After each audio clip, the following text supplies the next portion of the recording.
네, 안녕하세요. 제가 이전에 호텔에서 결혼하고 10개월 만에 이혼하기라는 영상을 업로드했다가 삭제가 되었다고 말씀을 드린 적이 있는데, 그 영상을 궁금해하시는 분들이 정말 너무 많았어요. 근데 같은 영상을 또 올리자니까 그거는 이미 보신 분들은 재미가 없잖아요.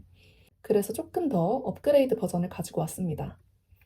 이번 영상에서는 결혼식에서 총 얼마가 들었는지, 그리고 각 항목별로 잘한 것과 또 후회되는 건 무엇인지, 그리고 제가 개인적으로 좀 쓸데없다고 생각하는 거는 무엇인지를 정리를 해보았고요. 또 최신 정보고 누군가에게는 도움이 될 수 있을 것이라고 생각해서 아주 낱낱이 공개를 해봤으니까 재밌게 봐주셨으면 좋겠습니다. 그럼 시작해 볼게요. 네, 먼저 스드메부터 시작을 해볼게요. 이제 각 항목별로 제가 좀 후회되는 부분은 빨간색 글씨로 표시를 했고, 좀 잘했다고 생각하는 부분 같은 경우에는 초록색 글씨로 표시를 해두었으니까 참고를 하시면서 들으시면 좋을 것 같아요. 먼저 스드메는 계약 금액이 457만 원, 추가 금액이 108만 원, 이렇게 해서 총 한 560만 원 정도가 들었는데, 이 추가 금액이 왜 드는 거냐면, 이 스튜디오 촬영을 할 때 드레스 만져주시는 이모님 계시고, 그리고 결혼식 당일 본식 날도 드레스 만져주시는 분이 계시잖아요. 이 이모님들한테 각각 20만 원씩 들어가고, 그리고 또 스튜디오 촬영만 한다고 해서 끝난 게 아니라 그 원본 사진을 받는 것만 해도 추가 금액이 33만 원이 들어가요. 그리고 그 업체에서 일부 사진 몇 장 수정해 주시는 거가 한 20만 원이 들었어요. 그래서 이 외주 수정비가 왜 발생을 하냐면 이 스튜디오 촬영한 업체에서 수정을 하면은 아무래도 금액이 너무 비싸지기 때문에 나머지 사진들은 외주에서 수정을 하기도 해요.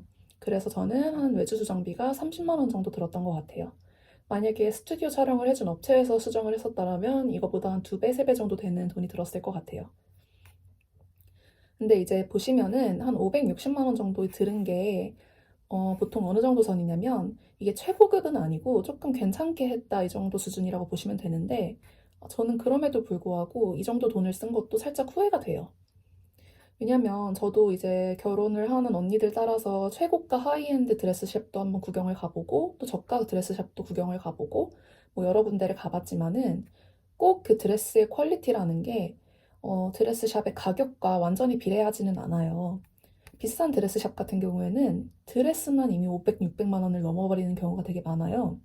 근데 막상 가서 보면은 그 원단이라든가 드레스의 퀄리티가 그에 준하지 않는 경우가 많거든요.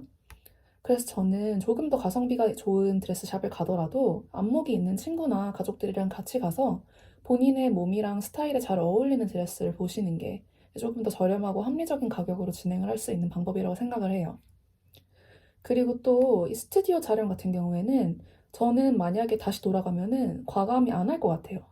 그 대신에 이 스튜디오 촬영을 하는 이유가 보통 청첩장이나 이런 데다가 사진 넣으려고 하시는 경우가 많잖아요.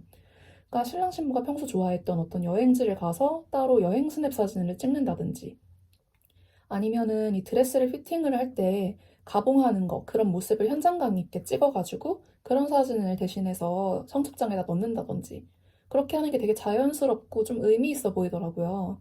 그리고 이 스튜디오 같은 경우에는 아무리 최신, 신식, 세련된 스튜디오에 가서 촬영을 해도 한 3년에서 5년만 지나면은 어쩔 수 없이 조금 촌스러워지거든요.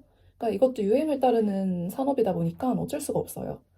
그래서 다시 하게 된다면은 그냥 조금 더 신랑 신부의 개성을 살려서 조금 더 저렴하지만 의미 있게 그렇게 하는 것도 방법이 될 수 있을 것 같아요.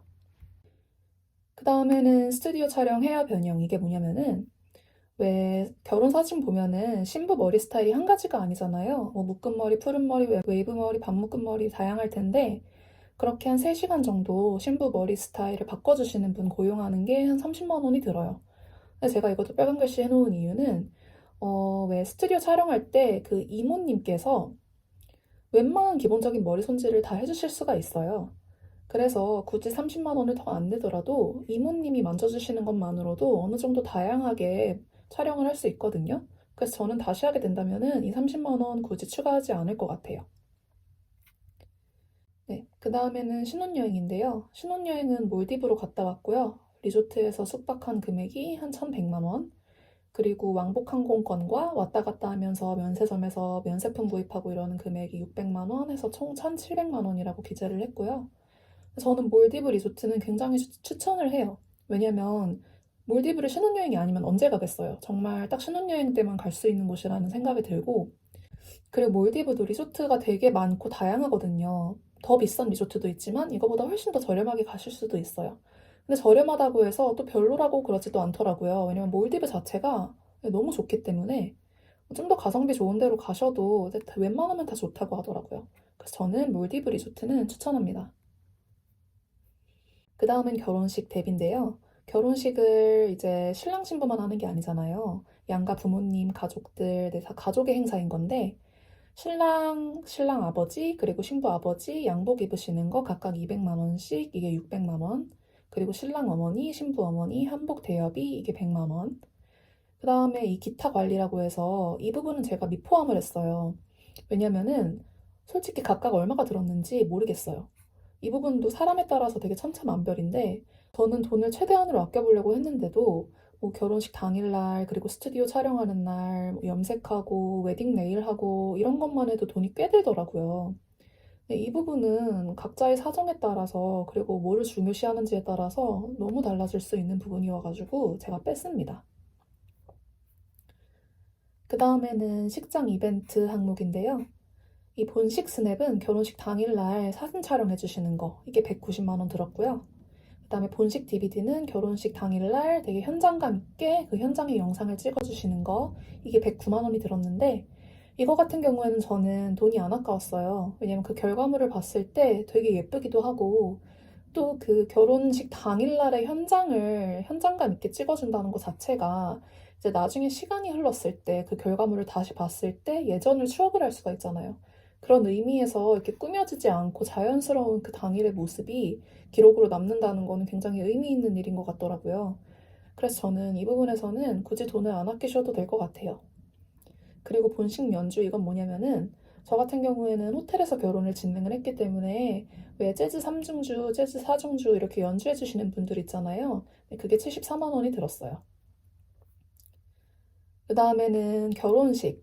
네, 결혼식장.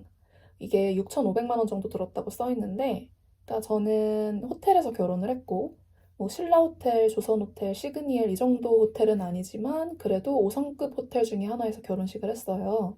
그래서 이 정도가 들었고, 이 부분도 뭐 예를 들면은 꽃을 얼마를 더 추가한다든가 아니면 하객이 몇 명이 더 추가가 된다든가 이런 거에 따라서 상이해질 수 있는 부분이기 때문에 구체적인 거는 이제 직접 견적을 받아보시는 게 사실 가장 정확해요.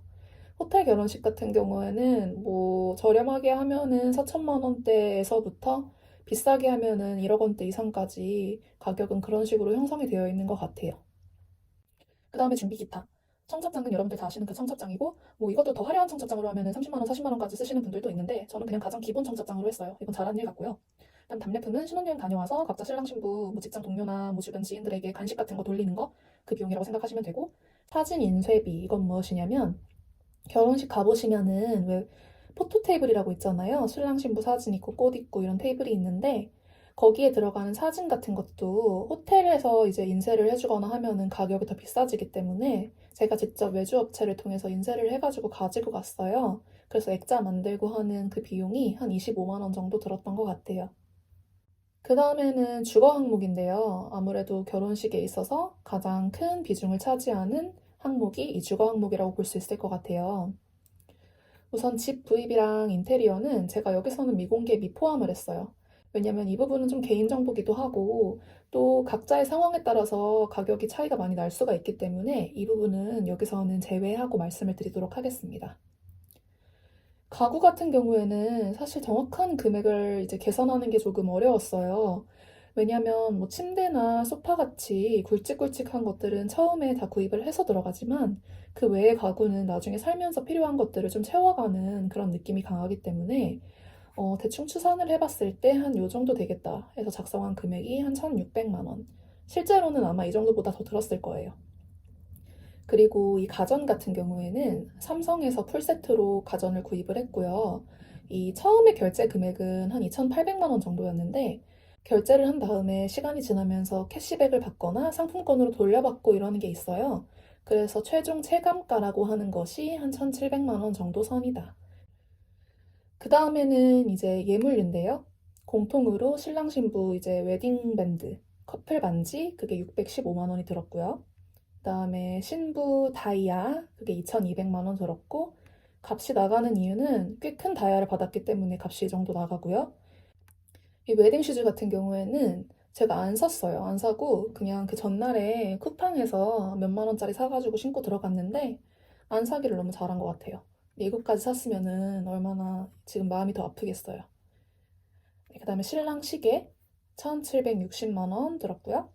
그 다음에는 이 기타 사례비. 이게 뭐냐면은 사회랑 축가를 신랑 신부의 이제 지인들이 해줬어요. 그래서 각각 상품권이 다 들어갔고 또 당시에는 귀인이라고 생각을 했었던 이 소개팅 주선자가 또 신랑 친구, 신부 친구 두 명이었어요.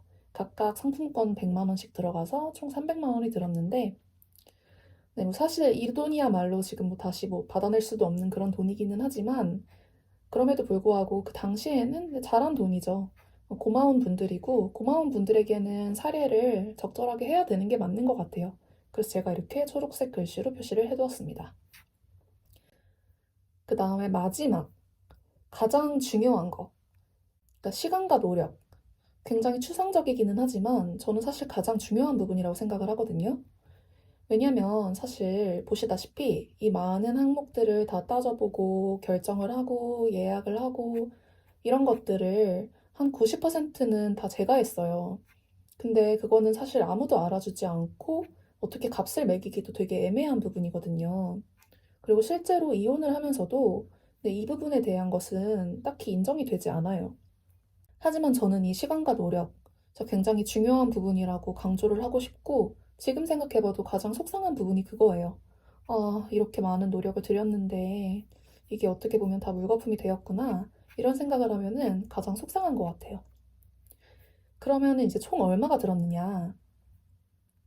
자, 보시는 것처럼 총 비용, 전체에서 집이랑 인테리어를 빼고 위에 있는 항목들을 다 더했을 때, 그랬을 때 약 1억 8천만 원 정도가 되는 거예요.